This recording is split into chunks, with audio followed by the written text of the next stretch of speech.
ਸਤਿ ਸ਼੍ਰੀ ਅਕਾਲ। ਤੁਸੀਂ ਵੇਖ ਰਹੇ ਹੋ ਪੰਜਾਬ ਮਿਲ USA TV। ਮੈਂ ਹਾਂ ਸੰਜੀਵ ਯਸ਼ ਖੰਨਾ। ਖਬਰਾਂ ਦੇ ਬੁਲੇਟਿਨ ਦੇ ਵਿੱਚ ਤੁਹਾਡਾ ਸਾਰਿਆਂ ਦਾ ਸਵਾਗਤ। ਖਬਰਾਂ ਦੇ ਬੁਲੇਟਿਨ ਦੇ ਸਪਾਂਸਰਜ਼ ਨੇ ਰੀਮੈਕਸ ਦੇ ਰੀਅਲਟਰ ਗੁਰਜਤਿੰਦਰ ਸਿੰਘ ਰੰਧਾਵਾ। ਹਰ ਤਰ੍ਹਾਂ ਦੀ ਪ੍ਰਾਪਰਟੀ ਖਰੀਦਣ ਅਤੇ ਵੇਚਣ ਲਈ ਤੁਸੀਂ ਉਹਨਾਂ ਨੂੰ ਸੰਪਰਕ ਕਰ ਸਕਦੇ ਹੋ। Phone number 9163209444। ਪੇਸ਼ ਨੇ ਚੋਣਵੀਆਂ ਖਬਰਾਂ। ਕੈਨੇਡਾ ਦੀ PR ਨਿਯਮਾਂ ਦੇ ਵਿੱਚ ਵੱਡੇ ਬਦਲਾਅ। ਹੁਣ ਘੱਟ ਬੈਂਡ ਸਕੋਰ ਤੇ ਘੱਟ ਪੈਸਿਆਂ ਵਿੱਚ ਇੰਡੀਆ ਬੈਠੇ ਹੀ ਮਿਲੇਗੀ PR। ਅਮਰੀਕਾ ਨੇ ਭਾਰਤ ਨੂੰ ਦਿੱਤਾ ਵੱਡਾ ਝਟਕਾ, ਮੁਦਰਾ ਨਿਗਰਾਨੀ ਸੂਚੀ ਚੋਂ ਕੱਢਿਆ ਬਾਹਰ।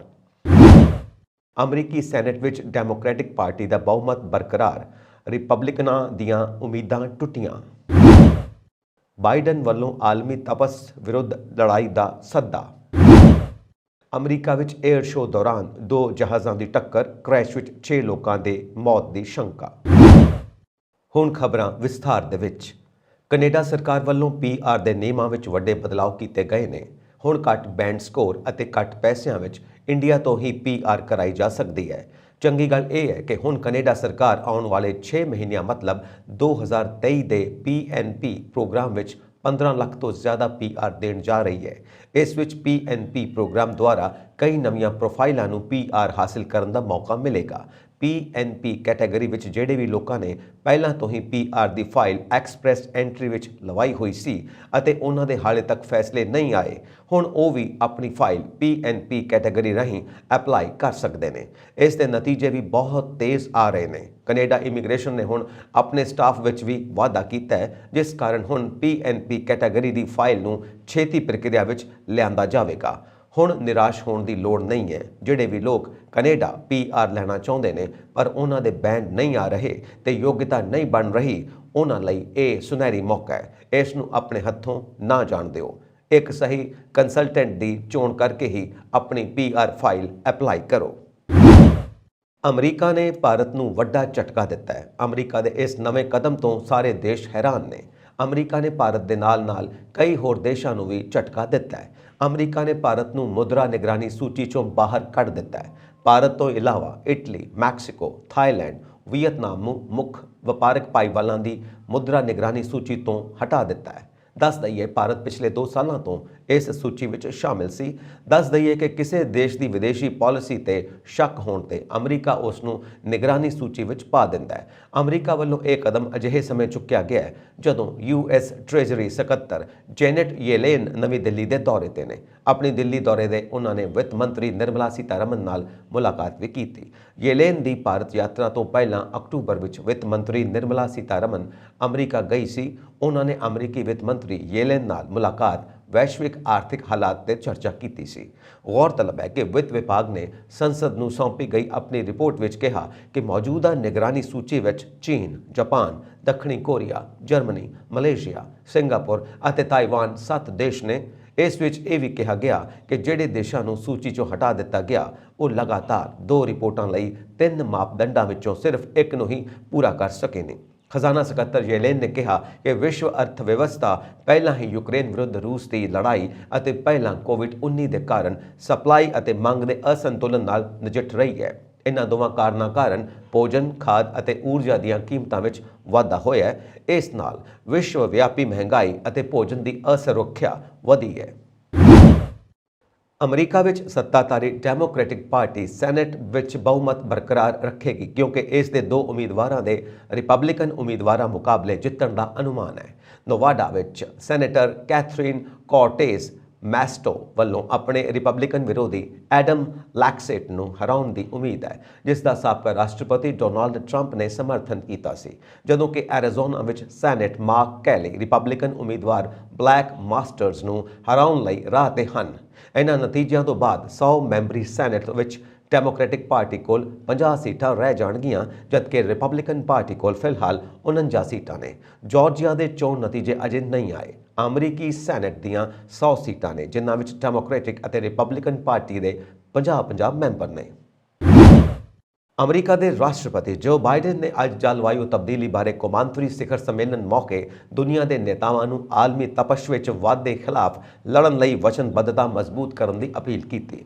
ਉਹਨਾਂ ਕਿਹਾ ਕਿ ਯੂਕਰੇਨ ਤੇ ਰੂਸ ਦੇ ਹਮਲੇ ਨੂੰ ਪਥਰਾਟ ਈਂਧਨ ਨੂੰ ਪੜਾਅਵਾਰ ਤਰੀਕੇ ਨਾਲ ਹਟਾਉਣ ਦੀ ਲੋੜ ਨੂੰ ਵਧਾ ਦਿੱਤਾ ਹੈ। ਬਾਈਡਨ ਨੇ ਕਿਹਾ, ਅਸੀਂ ਆਪਣੀਆਂ ਕਾਰਵਾਈਆਂ ਦੇ ਨਤੀਜਿਆਂ ਨੂੰ ਅਣਡਿੱਠ ਨਹੀਂ ਕਰ ਸਕਦੇ ਜਾਂ ਆਪਣੀਆਂ ਗਲਤੀਆਂ ਦੁਹਰਾਉਣਾ ਜਾਰੀ ਨਹੀਂ ਰੱਖ ਸਕਦੇ। ਅਮਰੀਕਾ ਦੇ ਡਲਾਸ ਵਿੱਚ ਇੱਕ 에ਅਰ ਸ਼ੋਅ ਦੌਰਾਨ ਦੋ ਹਵਾਈ ਜਹਾਜ਼ ਆਪਸ ਵਿੱਚ ਟਕਰਾ ਗਏ। ਦੋਵੇਂ ਜਹਾਜ਼ ਤੁਰੰਤ ਜ਼ਮੀਨ ਤੇ ਆ ਡਿੱਗੇ ਤੇ ਅੱਗ ਦੇ ਗੋਲਿਆਂ ਵਿੱਚ ਤਬਦੀਲ ਹੋ ਕੇ ਫਟ ਗਏ। ਯੂਐਸ ਫੈਡਰਲ ਐਵੀਏਸ਼ਨ ਐਡਮਿਨਿਸਟ੍ਰੇਸ਼ਨ ਦੇ ਹਵਾਲੇ ਤੋਂ ਕਿਹਾ ਗਿਆ ਕਿ ਦੋਵੇਂ ਪਲੇਨ ਦੇ ਪਾਇਲਟਾਂ ਦੀ ਸਥਿਤੀ ਅਜੇ ਤੱਕ ਸਾਫ਼ ਨਹੀਂ ਹੈ। 에ਅਰ ਸ਼ੋਅ ਵਿੱਚ ਹਿੱਸਾ ਲੈਣ ਵਾਲੇ ਲੋਕਾਂ ਵੱਲੋਂ ਬਣਾਈ ਗਈ ਵੀਡੀਓ ਵਿੱਚ ਇੱਕ ਵੱਡਾ B-17 ਜਹਾਜ਼ ਉੱਡਦਾ ਹੋਇਆ ਦਿਖਾਈ ਦਿੰਦਾ ਹੈ। ਉਹ ਜ਼ਮੀਨ ਤੋਂ ਬਹੁਤ ਉੱਪਰ ਨਹੀਂ ਹੈ ਤੇ ਇੱਕ ਸਿੱਧੀ ਰੇਖਾ ਵਿੱਚ ਉੱਡ ਰਿਹਾ ਹੈ, ਜਦੋਂ ਕਿ ਇੱਕ ਛੋਟਾ ਜਹਾਜ਼ ਬੇਲ P-65 ਕਿੰਗ ਕੋਬਰਾ ਆਪਣੀ ਦਿਸ਼ਾ ਬਦਲਦੇ ਹੋਏ ਖੱਬੇ ਪਾਸੇ ਤੋਂ ਆਉਂਦਾ ਹੈ ਤੇ ਦੂਜੇ ਜਹਾਜ਼ ਨਾਲ ਟਕਰਾ ਕੇ ਟੁਕੜਿਆਂ ਵਿੱਚ ਤਬਦੀਲ ਹੋ ਜਾਂਦਾ ਹੈ। ਇਸ ਟੱਕਰ ਤੋਂ ਬਾਅਦ B-17 ਸਿੱਧਾ ਨੀਚੇ ਆ ਡਿੱਗਾ ਤੇ ਕੁਝ ਸੈਕਿੰਡ ਦੇ ਅੰਦਰ ਹੀ ਉਹ ਅੱਗ ਦੇ ਗੋਲੇ ਵਿੱਚ ਬਦਲ ਜਾਂਦਾ ਹੈ। ਇਹ ਘਟਨਾ 에ਅਰ ਫੋਰਸ ਦੇ ਯਾਦਗਾਰੀ ਵਿੰਗਾਂ ਦੇ ਡਲਾਸ ਸ਼ੋਅ ਦੌਰਾਨ ਵਾਪਰੀ। FAA ਅਤੇ ਨੈਸ਼ਨਲ ਟਰਾਂਸਪੋਰਟੇਸ਼ਨ ਸੇਫਟੀ ਬੋਰਡ ਨੇ ਘਟਨਾ ਦੀ ਜਾਂਚ ਸ਼ੁਰੂ ਕਰ ਦਿੱਤੀ ਹੈ। 4 ਇੰਜਨਾਂ ਵਾਲੇ B-17 ਬੰਬਾਰ ਨੇ ਦੂਜੇ ਵਿਸ਼ਵ ਯੁੱਧ ਵਿੱਚ ਜਰਮਨੀ ਵਿਰੁੱਧ ਹਵਾਈ ਜੰਗ ਜਿੱਤਣ ਵਿੱਚ ਵੱਡੀ ਭੂਮਿਕਾ ਨਿਭਾਈ ਸੀ। ਇਹ ਵਰਕਹੌਰਸ ਵਾਕਰ ਦੇ ਨਾਲ ਤਿਆਰ ਕੀਤੇ ਗਏ ਸਭ ਤੋਂ ਵੱਧ ਤਿਆਰ ਕੀਤੇ ਗਏ ਬੰਬਰਾਂ ਵਿੱਚੋਂ ਇੱਕ ਹੈ। P-63 ਕਿੰਗ ਕੋਬਰਾ ਇੱਕ ਲੜਾਕੂ ਜਹਾਜ਼ ਸੀ ਜੋ ਉਸੇ ਯੁੱਧ ਦੌਰਾਨ ਬੇਲ 에ਅਰਕ੍ਰਾਫਟ ਦੁਆਰਾ ਵਿਕਸਿਤ ਕੀਤਾ ਗਿਆ ਸੀ। ਸੋਵੀਅਤ ਹਵਾਈ ਸੈਨਾ ਨੇ ਵੀ ਇਸ ਦੀ ਵਰਤੋਂ ਯੁੱਧ ਵਿੱਚ ਕੀਤੀ ਸੀ। ਸੰਯੁਕਤ ਰਾਜ ਨੇ 3.4 ਮਿਲੀਅਨ ਅਮਰੀਕੀ ਡਾਲਰ ਮੁੱਲ ਦੀਆਂ 192 ਚੋਰੀ ਹੋਈਆਂ ਪੁਰਾਤਨ ਵਸਤਾਂ ਪਾਕਿਸਤਾਨ ਨੂੰ ਵਾਪਸ ਕਰ ਦਿੱਤੀਆਂ ਨੇ। ਨਿਊਯਾਰਕ ਵਿੱਚ ਮੈਨਹਟਨ ਜ਼ਿਲ੍ਹਾ ਅਟਾਰਨੀ MDA ਦੇ ਦਫ਼ਤਰ ਨੇ ਇਹ ਜਾਣਕਾਰੀ ਦਿੱਤੀ। MDA ਦਫ਼ਤਰ ਨੇ ਇੱਕ ਬਿਆਨ ਵਿੱਚ ਕਿਹਾ ਕਿ ਮੈਨਹਟਨ ਦੇ ਜ਼ਿਲ੍ਹਾ attorney Alvin L Birring junior ਨੇ ਅੱਜ ਪਾਕਿਸਤਾਨ ਦੇ ਲੋਕਾਂ ਨੂੰ ਲਗਭਗ 3.4 ਮਿਲੀਅਨ ਅਮਰੀਕੀ ਡਾਲਰ ਮੁੱਲ ਦੀਆਂ 192 ਪੁਰਾਤਨ ਵਸਤਾਂ ਵਾਪਸ ਕਰਨ ਦਾ ਐਲਾਨ ਕੀਤਾ। ਤਸਕਰ ਸੁਭਾਸ਼ ਕਪੂਰ ਦੇ ਦਫ਼ਤਰ ਦੀ ਜਾਂਚ ਦੇ ਤਹਿਤ 187 ਪੁਰਾਤਨ ਵਸਤਾਂ ਜ਼ਬਤ ਕੀਤੀਆਂ ਗਈਆਂ ਸਨ, ਜਦਕਿ ਬਾਕੀ ਬਚੀਆਂ ਹੋਰ ਚੱਲ ਰਹੇ ਅਪਰਾਧਿਕ ਜਾਂਚਾਂ ਦੇ ਅਨੁਸਾਰ ਬਰਾਮਦ ਕੀਤੀਆਂ ਗਈਆਂ। ਅੱਜ ਵਾਪਸ ਕੀਤੀਆਂ ਜਾ ਰਹੀਆਂ ਕੁਝ ਵਸਤੂਆਂ ਵਿੱਚ ਇੱਕ ਮੈਤਰੇ ਜਾਂ ਬੁੱਧ ਦੇ ਇੱਕ ਗਿਆਨਵਾਨ ਰੂਪ ਨੂੰ ਦਰਸਾਉਂਦਾ ਇੱਕ ਗੰਧਾਰ ਵਿਧਾਨ ਸ਼ਾਮਿਲ ਹੈ, ਜਿਸ ਨੂੰ ਪਾਕਿਸਤਾਨ ਤੋਂ ਲੁੱਟਿਆ ਗਿਆ ਸੀ ਅਤੇ 1990 ਦੇ ਦਹਾਕੇ ਦੌਰਾਨ ਤਸਕਰੀ ਨੈਟਵਰਕ ਦੁਆਰਾ ਨਿਊਯਾਰਕ ਕਾਉਂਟੀ ਵਿੱਚ ਤਸਕਰੀ ਕਰਕੇ ਲਿਆਂਦਾ ਗਿਆ ਸੀ। 2012 ਵਿੱਚ ਦਫ਼ਤਰ ਨੇ ਕਪੂਰ ਲਈ ਗ੍ਰਿਫਤਾਰੀ ਵਾਰੰਟ ਜਾਰੀ ਕੀਤਾ। ਨਵੰਬਰ 2019 ਵਿੱਚ ਦਫ਼ਤਰ ਨੇ ਕਪੂਰ ਅਤੇ ਉਸ ਦੇ 7 ਸਹਿ ਮੁਲਜ਼ਮਾਂ ਨੂੰ ਟ੍ਰੈਫਿਕ ਚੋਰੀ ਦੀਆਂ ਪੁਰਾਣੀਆਂ ਚੀਜ਼ਾਂ ਦੀ ਸਾਜ਼ਿਸ਼ ਰਚਣ ਲਈ ਦੋਸ਼ੀ ਠਹਿਰਾਇਆ। ਜੁਲਾਈ 2020 ਵਿੱਚ ਦਫ਼ਤਰ ਨੇ 5 ਭਾਰਤ ਆਧਾਰਿਤ ਕੋਡ ਫਿਨਟੈਂਸ ਅਤੇ ਕਪੂਰ ਲਈ ਭਾਰਤ ਵਿੱਚ ਹਵਾਲਗੀ ਕਾਗਜ਼ੀ ਕਾਰਵਾਈ ਦਾਇਰ ਕੀਤੀ, ਜੋ ਕਿ 2012 ਤੋਂ ਚੋਰੀ ਹੋਈਆਂ ਭਾਰਤੀ ਪੁਰਾਤੱਤਵ ਚੀਜ਼ਾਂ ਨੂੰ ਵੇਚਣ ਵਿੱਚ ਉਸ ਦੀ ਭੂਮਿਕਾ ਨਾਲ ਸੰਬੰਧਿਤ ਦੋਸ਼ਾਂ ਲਈ ਜੇਲ੍ਹ ਵਿੱਚ ਬੰਦ ਸਨ। ਪਿਛਲੇ ਹਫ਼ਤੇ ਕਪੂਰ ਅਤੇ ਦਫ਼ਤਰ ਦੁਆਰਾ ਦੋਸ਼ੀ ਇੱਕ ਸਹਿ ਮੁਲਜ਼ਮ ਸੰਜੀਵ ਅਸ਼ੋਕਨ ਨੂੰ ਭਾਰਤ ਦੇ ਕੁੰਭਕੋਨਮ ਵਿੱਚ ਇੱਕ ਵਿਸ਼ੇਸ਼ ਅਦਾਲਤ ਦੁਆਰਾ ਦੋਸ਼ੀ ਠਹਿਰਾਇਆ ਗਿਆ ਸੀ ਅਤੇ ਸਜ਼ਾ ਸੁਣਾਈ ਗਈ ਸੀ। ਕਪੂਰ ਨੂੰ ਚੋਰੀ ਦੀ ਸੰਪਤੀ ਪ੍ਰਾਪਤ ਕਰਨ, ਉਸ ਦਾ ਸੌਦਾ ਕਰਨ ਅਤੇ ਸਾਜ਼ਿਸ਼ ਰਚਣ ਲਈ ਦੋਸ਼ੀ ਠਹਿਰਾਇਆ ਗਿਆ ਸੀ ਅਤੇ ਜੁਰਮਾਨਾ ਲਗਾਇਆ ਗਿਆ ਸੀ ਅਤੇ 13 ਸਾਲ ਦੀ ਕੈਦ ਦੀ ਸਜ਼ਾ ਸੁਣਾਈ ਗਈ ਸੀ। ਜ਼ਿਲ੍ਹਾ ਅਟਾਰਨੀ ਦੇ ਦਫ਼ਤਰ ਨੇ ਕਿਹਾ ਕਿ ਦਫ਼ਤਰ ਸੰਯੁਕਤ ਰਾਜ ਵਿੱਚ ਮੁਕੱਦਮੇ ਦੀ ਪੈਰਵੀ ਕਰਨਾ ਜਾਰੀ ਰੱਖ ਰਿਹਾ ਹੈ। ਹਾਲ ਹੀ ਦੇ ਦੋਸ਼ਾਂ ਵਿੱਚ 2 ਸਹਿ ਮੁਲਜ਼ਮਾਂ ਨੂੰ ਪਹਿਲਾਂ ਹੀ ਦਫ਼ਤਰ ਦੁਆਰਾ ਦੋਸ਼ੀ ਠਹਿਰਾਇਆ ਜਾ ਚੁੱਕਾ ਹੈ, ਜਿਸ ਵਿੱਚ 2020 ਵਿੱਚ ਰਿਚਰਡ ਸੈਲਮਨ ਅਤੇ 2021 ਵਿੱਚ ਨੀਲ ਪੇਰੀ ਸ਼ਾਮਿਲ ਨੇ। 3 ਹੋਰ ਸਹਿ ਸਾਜ਼ਿਸ਼ਕਰਤਾਵਾਂ ਨੂੰ ਵੀ ਦੋਸ਼ੀ ਠਹਿਰਾਇਆ ਗਿਆ। 2013 ਵਿੱਚ ਸੈਲੀਨਾ ਮੁਹੰਮਦ ਅਤੇ ਆਰੇਨ ਫਰੀਡਮੈਨ ਅਤੇ 2014 ਵਿੱਚ ਸੁਸ਼ਮਾ ਸਰੀਨ ਸਮੇਤ ਪੁਰਾਤਨ ਵਸਤੂਆਂ ਨੂੰ ਪਾਕਿਸਤਾਨ ਕੌਂਸਲੇਟ ਵਿੱਚ ਇੱਕ ਵਤਨ ਵਾਪਸੀ ਸਮਾਰੋਹ ਦੌਰਾਨ ਵਾਪਸ ਕੀਤਾ ਗਿਆ ਸੀ, ਜਿਸ ਵਿੱਚ ਨਿਊਯਾਰਕ ਵਿੱਚ ਪਾਕਿਸਤਾਨ ਦੀ ਕੌਂਸਲ ਜਨਰਲ ਆਇਸ਼ਾ ਅਲੀ ਅਤੇ US homeland security investigation HSI ਦੇ ਸਹਾਇਕ ਸਪੈਸ਼ਲ ਏਜੰਟ ਇੰਚਾਰਜ ਥਾਮਸ ਐਕਸੋਲਾ ਹਾਜ਼ਰ ਸਨ। ਆਸਟ੍ਰੇਲੀਆ ਦੇ ਦੱਖਣੀ ਆਸਟ੍ਰੇਲੀਆ SA ਸੂਬੇ ਵਿੱਚ ਤੇਜ਼ ਹਨੇਰੀ ਦੇ ਬਾਅਦ ਹਜ਼ਾਰਾਂ ਲੋਕਾਂ ਦੀ ਬਿਜਲੀ ਗੁੱਲ ਹੋ ਗਈ। SA ਨੇ ਸ਼ਨੀਵਾਰ ਨੂੰ 4,23,000 ਤੋਂ ਵੱਧ ਬਿਜਲੀ ਦੇ ਝਟਕੇ ਰਿਕਾਰਡ ਕੀਤੇ, ਕਿਉਂਕਿ ਇੱਕ ਤੂਫਾਨ ਪ੍ਰਣਾਲੀ ਨੇ 100 ਕਿਲੋਮੀਟਰ ਪ੍ਰਤੀ ਘੰਟਾ ਤੋਂ ਵੱਧ ਦੀ ਰਫ਼ਤਾਰ ਵਾਲੀਆਂ ਹਵਾਵਾਂ ਅਤੇ ਅਚਾਨਕ ਹੜ੍ਹ ਲੈ ਆਉਂਦਾ। ਐਤਵਾਰ ਸਵੇਰੇ ਤੱਕ ਲਗਭਗ 76,000 SA ਪਾਵਰ ਗਾਹਕ ਬਿਜਲੀ ਤੋਂ ਬਿਨਾਂ ਸਨ। ਕੁਝ ਖੇਤਰਾਂ ਨੂੰ ਸਲਾਹ ਦਿੱਤੀ ਗਈ ਕਿ ਸੇਵਾ ਬਹਾਲ ਹੋਣ ਤੱਕ ਉਹਨਾਂ ਨੂੰ ਸੋਮਵਾਰ ਤੱਕ ਉਡੀਕ ਕਰਨੀ ਪਵੇਗੀ। ਰਾਜ ਦੀ ਐਮਰਜੈਂਸੀ ਸੇਵਾ SES ਨੂੰ ਸ਼ਨੀਵਾਰ ਅਤੇ ਐਤਵਾਰ ਸਵੇਰ ਦੇ ਵਿਚਕਾਰ ਸਹਾਇਤਾ ਲਈ 1,000 ਤੋਂ ਵੱਧ ਕਾਲਾਂ ਪ੍ਰਾਪਤ ਹੋਈਆਂ। ਇੱਕ ਮਿੰਨੀ ਚੱਕਰਵਾਤ ਦੇ ਐਡੀਲੇਡ ਪਹਾੜੀਆਂ ਨਾਲ ਟਕਰਾਉਣ, ਦਰੱਖਤਾਂ ਅਤੇ ਘਰਾਂ ਨੂੰ ਨੁਕਸਾਨ ਪਹੁੰਚਾਉਣ ਦੀ ਖਬਰ ਮਿਲੀ ਹੈ। 33 ਸਾਲਾ ਨਿਵਾਸੀ ਕ੍ਰਿਸਟਨ ਸਟੀਵਨਸ ਨੇ ਕਿਹਾ ਕਿ ਉਸ ਨੇ ਘਰ ਪਰਤ ਕੇ ਦੇਖਿਆ ਕਿ ਉਸ ਦੇ ਗੁਆਂਢੀ ਦੀ ਕਾਰ ਤੇ 30 ਮੀਟਰ ਉੱਚਾ ਦਰਖਤ ਡਿੱਗਿਆ ਸੀ। ਕ੍ਰਿਸਟਨ ਨੇ ਨਿਊਜ਼ ਕਾਪ ਆਸਟ੍ਰੇਲੀਆ ਨੂੰ ਦੱਸਿਆ ਕਿ ਉਹ ਬਹੁਤ ਹੈਰਾਨ ਸੀ। ਉਸ ਨੇ ਕਦੀ ਨਹੀਂ ਸੋਚਿਆ ਸੀ ਕਿ ਇਹ ਇੰਨਾ ਬੁਰਾ ਹੋਣ ਜਾ ਰਿਹਾ ਹੈ। ਕ੍ਰਿਸਟਨ ਨੇ ਦੱਸਿਆ ਕਿ ਗੁਆਂਢੀ ਦੀ ਕਾਰ ਲਗਭਗ ਅੱਧ ਵਿੱਚ ਘਟ ਗਈ। ਇਹ ਯਕੀਨੀ ਤੌਰ ਤੇ ਸਭ ਤੋਂ ਭਿਆਨਕ ਤੂਫਾਨ ਹੈ ਜੋ ਮੈਂ ਅਨੁਭਵ ਕੀਤਾ। ਪਹਾੜੀਆਂ ਅਤੇ ਐਡੀਲੇਡ ਦੇ ਦੱਖਣੀ ਉਪਨਗਰਾਂ ਨੂੰ ਤੂਫਾਨ ਦੁਆਰਾ ਸਭ ਤੋਂ ਵੱਧ ਨੁਕਸਾਨ ਪਹੁੰਚਿਆ, ਜਿਸ ਕਾਰਨ ਇੱਕ ਸੰਗੀਤ ਤਿਉਹਾਰ ਨੂੰ ਰੱਦ ਕਰਨਾ ਪਿਆ ਅਤੇ ਖੇਡਾਂ ਦੇ ਸਮਾਗਮਾਂ ਵਿੱਚ ਵੀ ਦੇਰੀ ਕੀਤੀ ਗਈ। SA ਦੇ ਦੱਖਣੀ ਤੱਟ ਤੇ ਮਿਡਲਟਨ ਕਸਬੇ ਵਿੱਚ ਸਥਾਨਕ ਸਮੇਂ ਅਨੁਸਾਰ ਲਗਭਗ 5 ਵਜੇ ਨਦੀ ਦੇ ਕਿਨਾਰੇ ਟੁੱਟਣ ਤੋਂ ਬਾਅਦ ਫਲੈਸ਼ ਹੜ੍ਹ ਨਾਲ ਕਾਰੋਬਾਰਾਂ ਅਤੇ ਘਰਾਂ ਵਿੱਚ ਪਾਣੀ ਭਰ ਗਿਆ। ਐਤਵਾਰ ਨੂੰ SA ਦੀ ਰਾਜਧਾਨੀ ਐਡੀਲੇਡ ਵਿੱਚ ਲਗਭਗ 10 ਮਿਲੀਮੀਟਰ ਮੀਂਹ ਪੈਣ ਦੀ ਭਵਿੱਖਬਾਣੀ ਦੇ ਨਾਲ ਮੌਸਮ ਦੇ ਸੁਖਾਵਾਂ ਹੋਣ ਦੀ ਉਮੀਦ ਸੀ। ਆਸਟ੍ਰੇਲੀਆ ਦੇ ਇੱਕ ਹੌਲੀਡੇ ਕਰੂਜ਼ ਵਿੱਚ 800 ਯਾਤਰੀ ਕੋਰੋਨਾ ਪੋਜ਼ਿਟਿਵ ਪਾਏ ਜਾਣ ਤੋਂ ਬਾਅਦ ਹਫੜਾ ਦਫੜੀ ਮਚ ਗਈ। ਜਹਾਜ਼ ਨੂੰ ਆਸਟ੍ਰੇਲੀਆ ਦੇ ਸਿਡਨੀ ਸ਼ਹਿਰ ਵਿੱਚ ਡੌਕ ਕੀਤਾ ਗਿਆ। ਮੈਜੈਸਟਿਕ ਪ੍ਰਿੰਸੈਸ ਕਰੂਜ਼ ਜਹਾਜ਼ ਨਿਊਜ਼ੀਲੈਂਡ ਤੋਂ ਰਵਾਨਾ ਹੋ ਰਿਹਾ ਸੀ ਅਤੇ ਲਗਭਗ 4600 ਯਾਤਰੀਆਂ ਅਤੇ ਚਾਲਕ ਦਲ ਦੇ ਮੈਂਬਰਾਂ ਨੂੰ ਲੈ ਕੇ ਜਾ ਰਿਹਾ ਸੀ। ਕਰੂਜ਼ ਆਪਰੇਟਰ ਕਾਰਨੀਵਲ ਆਸਟ੍ਰੇਲੀਆ ਦੇ ਪ੍ਰਧਾਨ ਮਾਰਗਰੇਟ ਨੇ ਦੱਸਿਆ ਕਿ ਇਹ ਯਾਤਰਾ 12 ਦਿਨਾਂ ਦੀ ਸੀ, ਜਿਸ ਵਿੱਚ ਵੱਡੀ ਗਿਣਤੀ ਵਿੱਚ ਲੋਕ ਕੋਰੋਨਾ ਪੋਜ਼ਿਟਿਵ ਹੋਣ ਦੀ ਖਬਰ ਮਿਲੀ ਹੈ। ਆਸਟ੍ਰੇਲੀਆ ਦੇ ਗ੍ਰਹਿ ਮਾਮਲਿਆਂ ਦੇ ਮੰਤਰੀ ਕਲੇਅਰ ਓ'ਨੀਲ ਨੇ ਸ਼ਨੀਵਾਰ ਨੂੰ ਜਨਤਾ ਨੂੰ ਭਰੋਸਾ ਦਿਵਾਇਆ। ਦੱਸ ਦਈਏ ਕਿ ਵੱਡੀ ਗਿਣਤੀ ਵਿੱਚ ਯਾਤਰੀਆਂ ਦੇ ਕੋਰੋਨਾ ਪੋਜ਼ਿਟਿਵ ਹੋਣ ਦੀ ਖਬਰ ਮਿਲਣ ਤੋਂ ਬਾਅਦ ਜਹਾਜ਼ ਦਾ ਸੰਚਾਲਨ ਜਲਦਬਾਜ਼ੀ ਵਿੱਚ ਰੋਕ ਦਿੱਤਾ ਗਿਆ। ਕਲੇਅਰ ਓ'ਨੀਲ ਨੇ ਕਿਹਾ ਕਿ ਅਧਿਕਾਰੀਆਂ ਨੇ ਰੂਟੀਨ ਪ੍ਰੋਟੋਕਾਲ ਬਣਾਏ ਨੇ ਅਤੇ ਨਿਊ ਸਾਊਥ ਵੇਲਜ਼ ਹੈਲਥ ਇਹ ਨਿਰਧਾਰਿਤ ਕਰਨ ਲਈ ਅਗਵਾਈ ਕਰੇਗੀ ਕਿ ਮੈਜੈਸਟਿਕ ਪ੍ਰਿੰਸੈਸ ਜਹਾਜ਼ ਤੋਂ ਯਾਤਰੀਆਂ ਨੂੰ ਕਿਵੇਂ ਕੱਢਿਆ ਜਾਵੇ। ਏਜੰਸੀ ਨੇ ਕਿਹਾ ਕਿ ਉਹ ਯਾਤਰੀਆਂ ਅਤੇ ਚਾਲਕ ਦਲ ਦੇ ਮੈਂਬਰਾਂ ਦੀ ਸਿਹਤ ਦੀ ਨਿਗਰਾਨੀ ਕਰਨ ਲਈ ਕਰੂਜ਼ ਜਹਾਜ਼ ਦੇ ਅਮਲੇ ਨਾਲ ਕੰਮ ਕਰ ਰਹੀ ਹੈ। ਕੰਪਨੀ ਦੇ ਪ੍ਰਧਾਨ ਮਾਰਗਰੇਟ ਨੇ ਦੱਸਿਆ ਕਿ ਆਸਟ੍ਰੇਲੀਆ ਵਿੱਚ ਵੀ ਕੋਰੋਨਾ ਦੇ ਮਾਮਲੇ ਲਗਾਤਾਰ ਵਧ ਰਹੇ ਨੇ। ਦੱਸ ਦਈਏ ਕਿ ਸਾਲ 2020 ਦੀ ਸ਼ੁਰੂਆਤ ਵਿੱਚ ਵੀ ਇਸੇ ਕੰਪਨੀ ਦੇ ਰੂਬੀ ਪ੍ਰਿੰਸੈਸ ਕਰੂਜ਼ ਜਹਾਜ਼ ਵਿੱਚ ਲਗਭਗ 900 ਯਾਤਰੀ ਕੋਰੋਨਾ ਪੋਜ਼ਿਟਿਵ ਪਾਏ ਗਏ ਸਨ। ਇਹਨਾਂ 'ਚੋਂ ਤਕਰੀਬਨ 28 ਲੋਕਾਂ ਦੀ ਮੌਤ ਹੋ ਗਈ ਸੀ। ਯੂਕਰੇਨ ਦੇ ਰਾਸ਼ਟਰਪਤੀ ਵਲਾਦੀਮੀਰ ਜ਼ੈਲੈਂਸਕੀ ਅਤੇ ਬ੍ਰਿਟੇਨ ਦੇ ਪ੍ਰਧਾਨ ਮੰਤਰੀ ਰਿਸ਼ੀ ਸੁਨਕ ਨੇ ਇੱਕ ਫੋਨ ਕਾਲ ਵਿੱਚ ਕੀਵ ਲਈ ਬਹੁਪੱਖੀ ਰੱਖਿਆ ਸਮਰਥਨ ਬਾਰੇ ਚਰਚਾ ਕੀਤੀ। ਇੱਕ ਸੋਸ਼ਲ ਮੀਡੀਆ ਪੋਸਟ ਵਿੱਚ ਜ਼ੈਲੈਂਸਕੀ ਨੇ ਕਿਹਾ ਕਿ ਵੀਰਵਾਰ ਨੂੰ ਕਾਲ ਦੌਰਾਨ ਅਸੀਂ ਸਰਦੀਆਂ ਦੀ ਮਿਆਦ ਦੌਰਾਨ ਸਹਾਇਤਾ ਬਾਰੇ ਗੱਲ ਕੀਤੀ। ਰਾਸ਼ਟਰਪਤੀ ਨੇ ਕਿਹਾ ਕਿ ਉਸ ਨੇ ਅਤੇ ਸੁਨਕ ਨੇ ਅਨਾਜ ਸੌਦੇ ਨੂੰ ਜਾਰੀ ਰੱਖਣ ਦੇ ਹੱਕ ਵਿੱਚ ਵੀ ਗੱਲ ਕੀਤੀ ਅਤੇ ਮਹੱਤਵਪੂਰਨ ਅੰਤਰਰਾਸ਼ਟਰੀ ਸਮਾਗਮਾਂ ਤੇ ਆਯੋਜਨਾਂ ਤੇ ਸਹਿਮਤੀ ਪ੍ਰਗਟਾਈ। ਆਪਣੀ ਤਰਫੋਂ ਬ੍ਰਿਟਿਸ਼ ਪ੍ਰਧਾਨ ਮੰਤਰੀ ਨੇ ਵੀ ਇੱਕ ਟਵੀਟ ਵਿੱਚ ਪੁਸ਼ਟੀ ਕੀਤੀ ਕਿ ਅਸੀਂ ਸਤਹ ਤੋਂ ਹਵਾ ਵਿੱਚ ਮਾਰ ਕਰਨ ਵਾਲੀਆਂ 1000 ਹੋਰ ਮਿਜ਼ਾਈਲਾਂ ਅਤੇ 25000 ਤੋਂ ਵੱਧ ਅਤਿਅੰਤ ਠੰਡੀਆਂ ਸਰਦੀ ਤੋਂ ਬਚਾਓ ਦੀਆਂ ਕਿੱਟਾਂ ਭੇਜਾਂਗੇ। ਡਾਊਨਿੰਗ ਸਟਰੀਟ ਨੇ ਬਾਅਦ ਵਿੱਚ ਇੱਕ ਬਿਆਨ ਜਾਰੀ ਕੀਤਾ ਜਿਸ ਵਿੱਚ ਕਿਹਾ ਗਿਆ ਕਿ ਦੋਵੇਂ ਨੇਤਾ ਇਸ ਗੱਲ ਤੇ ਸਹਿਮਤ ਹੋਏ ਕਿ ਕਬਜ਼ੇ ਵਾਲੇ ਸ਼ਹਿਰ ਖੇਰਸਨ ਤੋਂ ਕੋਈ ਵੀ ਰੂਸੀ ਵਾਪਸੀ ਯੂਕਰੇਨੀ ਬਲਾਂ ਲਈ ਮਜ਼ਬੂਤ ਪ੍ਰਗਤੀ ਦਾ ਪ੍ਰਦਰਸ਼ਨ ਹੋਵੇਗੀ ਅਤੇ ਰੂਸ ਦੇ ਫੌਜੀ ਹਮਲੇ ਦੀ ਕਮਜ਼ੋਰੀ ਨੂੰ ਮਜ਼ਬੂਤ ਕਰੇਗੀ। ਬਿਆਨ ਵਿੱਚ ਕਿਹਾ ਗਿਆ ਕਿ ਜ਼ੈਲੈਂਸਕੀ ਨੇ ਇਹ ਵੀ ਦੱਸਿਆ ਕਿ ਕਿਵੇਂ UK ਦੀ ਫੌਜੀ ਸਹਾਇਤਾ ਮਹੱਤਵਪੂਰਨ ਊਰਜਾ ਬੁਨਿਆਦੀ ਢਾਂਚੇ ਦੀ ਰੱਖਿਆ ਕਰ ਰਹੀ ਹੈ ਅਤੇ ਯੂਕਰੇਨੀ ਫੌਜਾਂ ਨੂੰ ਪੁਤਿਨ ਦੇ ਨਾਜਾਇਜ਼ ਹਮਲੇ ਦੇ ਵਿਰੁੱਧ ਜੰਗ ਦੇ ਮੈਦਾਨ ਵਿੱਚ ਅੱਗੇ ਵਧਣ ਵਿੱਚ ਮਦਦ ਕਰ ਰਹੀ ਹੈ।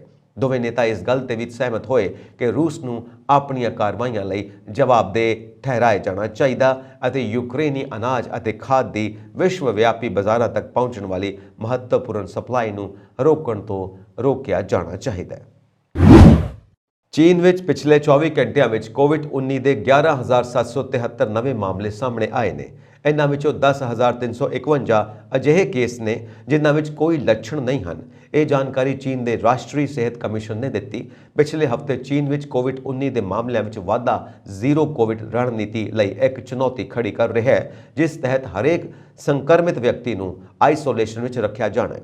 ਚੀਨ ਸ਼ੁੱਕਰਵਾਰ ਨੂੰ ਐਲਾਨੇ ਗਏ ਨਿਯੰਤਰਣ ਉਪਾਵਾਂ ਵਿੱਚ ਤਬਦੀਲੀ ਦੇ ਹਿੱਸੇ ਵਜੋਂ ਦੇਸ਼ ਵਿੱਚ ਆਉਣ ਵਾਲੇ ਲੋਕਾਂ ਦੀ ਕੁਆਰੰਟੀਨ ਮਿਆਦ ਨੂੰ 7 ਦਿਨਾਂ ਤੋਂ ਘਟਾ ਕੇ 5 ਦਿਨਾਂ ਤੱਕ ਕਰ ਦੇਵੇਗਾ। ਇਸ ਕਦਮ ਦਾ ਉਦੇਸ਼ ਅਜਿਹੇ ਵਿਅਕਤੀਆਂ ਦੀ ਲਾਗਤ ਅਤੇ ਉਹਨਾਂ ਨੂੰ ਆਉਣ ਵਾਲੀਆਂ ਦਰਪੇਸ਼ ਰੁਕਾਵਟਾਂ ਨੂੰ ਦੂਰ ਕਰਨਾ ਹੈ।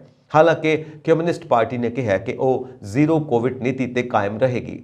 ਰਾਸ਼ਟਰੀ ਸਿਹਤ ਕਮਿਸ਼ਨ ਦੇ ਅਨੁਸਾਰ 1.3 ਕਰੋੜ ਦੀ ਆਬਾਦੀ ਵਾਲੇ ਸ਼ਹਿਰ ਗੁਆਂਗੋਂਜ਼ੂ ਵਿੱਚ ਕੋਵਿਡ-19 ਦੇ 3775 ਮਾਮਲੇ ਸਾਹਮਣੇ ਆਏ ਨੇ, ਜਿਨ੍ਹਾਂ ਵਿੱਚ 2996 ਅਜਿਹੇ ਕੇਸ ਸ਼ਾਮਿਲ ਨੇ ਜਿਨ੍ਹਾਂ ਵਿੱਚ ਕੋਈ ਲੱਛਣ ਨਹੀਂ ਹਨ।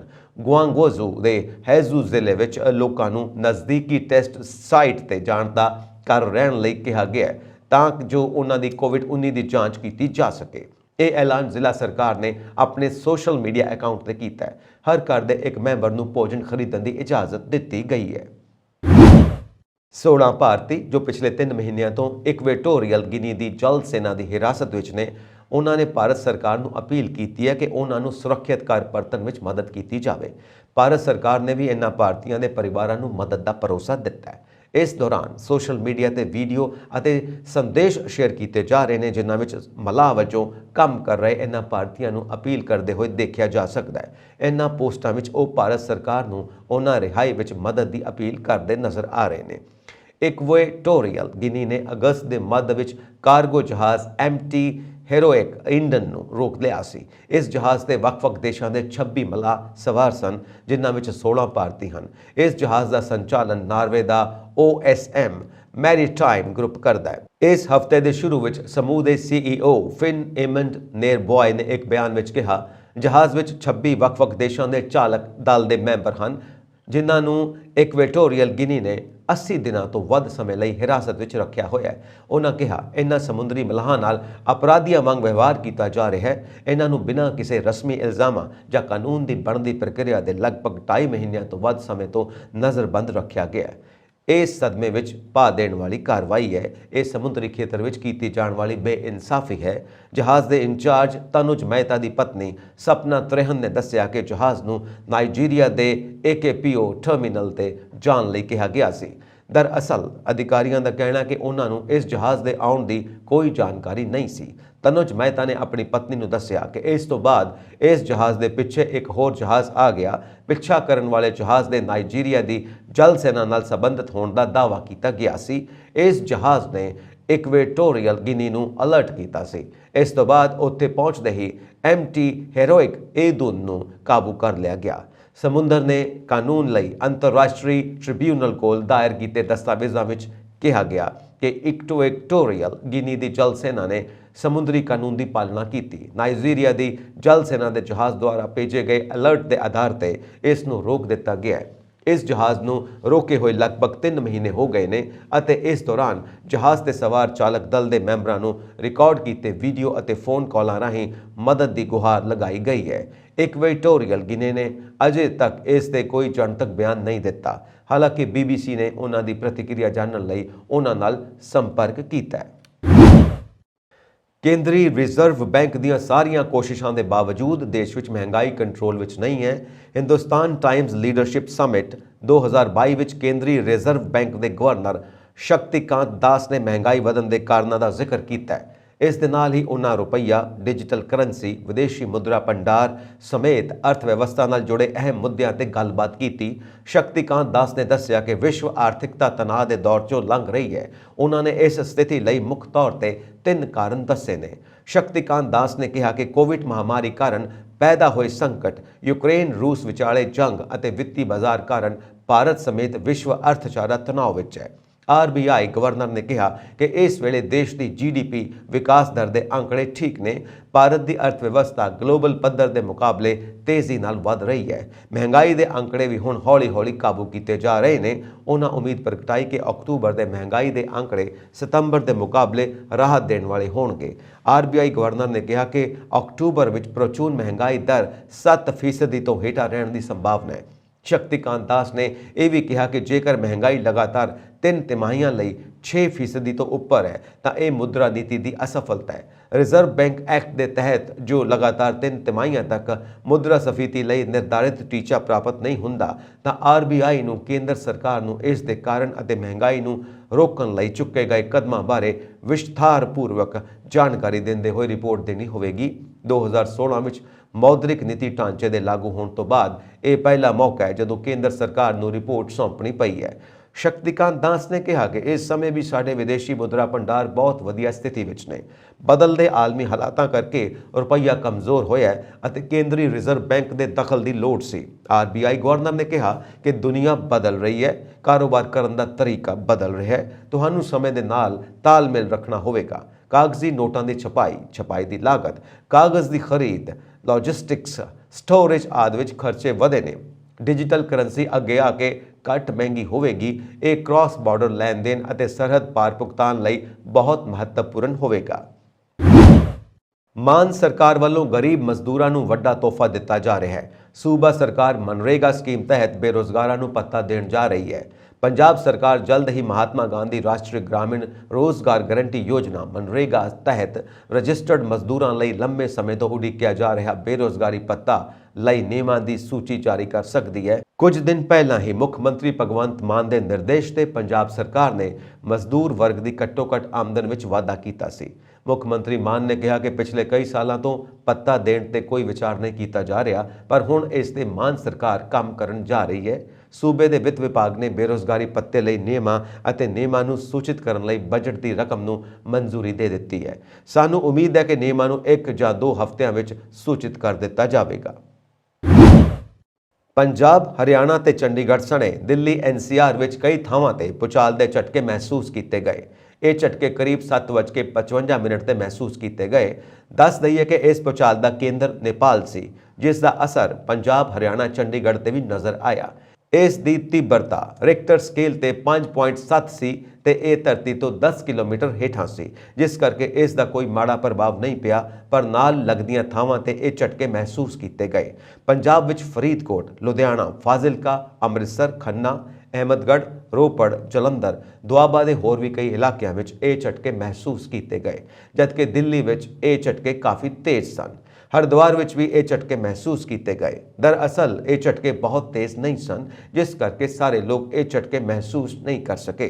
ਕਈ ਲੋਕ ਆਪਣੇ ਕੰਮਾਂ ਵਿੱਚ ਬਿਜ਼ੀ ਹੋਣ ਕਰਕੇ ਇਸ ਨੂੰ ਬਹੁਤਾ ਮਹਿਸੂਸ ਨਹੀਂ ਕਰ ਸਕੇ, ਜਦਕਿ ਬਹੁਤ ਸਾਰੇ ਲੋਕਾਂ ਨੂੰ ਭੂਚਾਲ ਆਉਣ ਦਾ ਪਤਾ ਲੱਗਾ। ਟਵਿੱਟਰ ਨੇ ਬਲੂ ਟਿਕ ਦੇ ਲਈ $8 ਦੇ ਸਬਸਕ੍ਰਿਪਸ਼ਨ ਨੂੰ ਸ਼ੁੱਕਰਵਾਰ ਨੂੰ ਰੋਕ ਦਿੱਤਾ। ਐਲਨ ਮਸਕ ਵੱਲੋਂ ਟਵਿੱਟਰ ਨੂੰ ਖਰੀਦਣ ਤੋਂ ਬਾਅਦ ਇਹ ਪਹਿਲੀ ਵਾਰ ਹੈ ਜਦੋਂ ਵੱਡੇ ਬਦਲਾਅ ਦਾ ਇੱਕ ਫੈਸਲਾ ਕੰਪਨੀ ਨੇ ਵਾਪਸ ਲੈ ਲਿਆ। ਐਲਨ ਮਸਕ ਨੇ ਬਲੂ ਟਿਕ ਲਈ ਭੁਗਤਾਨ ਕਰਨ ਦਾ ਇੱਕ ਨਵਾਂ ਨਿਯਮ ਬਣਾਇਆ ਸੀ, ਪਰ ਫਿਲਹਾਲ ਇਸ ਤੇ ਰੋਕ ਲਗਾ ਦਿੱਤੀ ਗਈ ਹੈ। ਬਲੂ ਟਿਕ ਸਬਸਕ੍ਰਿਪਸ਼ਨ ਲਾਗੂ ਹੋਣ ਤੋਂ ਬਾਅਦ ਤੋਂ ਹੀ ਕਈ ਵੱਡੇ ਬ੍ਰਾਂਡਾਂ ਦੇ ਫਰਜ਼ੀ ਖਾਤੇ ਬਣ ਗਏ ਸਨ ਅਤੇ ਉਹਨਾਂ ਨੂੰ ਵੀ ਬਲੂ ਟਿਕ ਮਿਲ ਗਈ ਸੀ, ਜਿਸ ਨਾਲ ਉਹ ਕੰਪਨੀ ਦੇ ਅਸਲ ਖਾਤੇ ਹੋਣ ਦਾ ਭਰਮ ਦਿੰਦੇ ਸਨ। ਅਜਿਹੇ ਹੀ ਇੱਕ ਮਾਮਲੇ ਵਿੱਚ ਏਲੀ ਲਿਲੀ ਨਾਮ ਦੇ ਇੱਕ ਕੰਪਨੀ ਦਾ ਫਰਜ਼ੀ ਖਾਤਾ ਬਣਾਇਆ ਗਿਆ ਸੀ, ਜਿਸ ਤੋਂ ਟਵੀਟ ਕੀਤਾ ਗਿਆ ਇਨਸੂਲਿਨ ਮੁਫਤ। ਇਸ ਬਾਰੇ ਟਵਿੱਟਰ ਨੇ ਅਜੇ ਤੱਕ ਕੋਈ ਬਿਆਨ ਨਹੀਂ ਦਿੱਤਾ, ਪਰ ਕੰਪਨੀ ਏਲੀ ਲਿਲੀ ਨੇ ਟਵੀਟ ਕੀਤਾ ਕਿ ਅਸੀਂ ਉਹਨਾਂ ਤੋਂ ਮੁਆਫੀ ਮੰਗਦੇ ਹਾਂ ਜਿਨ੍ਹਾਂ ਨੂੰ ਫਰਜ਼ੀ ਲਿਲੀ ਅਕਾਊਂਟ ਤੋਂ ਗਲਤ ਸੰਦੇਸ਼ ਮਿਲਿਆ। ਮਸਕ ਨੇ ਟਵਿੱਟਰ ਤੇ ਬਲੂ ਟਿਕ ਲਈ ਲਗਭਗ $8 ਦਾ ਭੁਗਤਾਨ ਕਰਨ ਦਾ ਨਵਾਂ ਨਿਯਮ ਬਣਾਇਆ ਸੀ, ਪਰ ਹੁਣ ਇਸ ਉੱਤੇ ਰੋਕ ਲਗਾ ਦਿੱਤੀ ਗਈ ਹੈ। ਇਸ ਘਟਨਾ ਨਾਲ ਇਹ ਚਿੰਤਾਵਾਂ ਵੱਧ ਗਈਆਂ ਨੇ ਕਿ ਟਵਿੱਟਰ ਰਾਹੀਂ ਗਲਤ ਸੂਚਨਾਵਾਂ ਫੈਲਾਉਣ ਦੇ ਮਾਮਲੇ ਵੱਧ ਸਕਦੇ ਨੇ। ਇਸ ਘਟਨਾ ਤੋਂ ਬਾਅਦ ਹੀ ਸ਼ੁੱਕਰਵਾਰ ਨੂੰ ਕੰਪਨੀ ਦੇ ਸ਼ੇਅਰ 4% ਤੱਕ ਡਿੱਗ ਗਏ।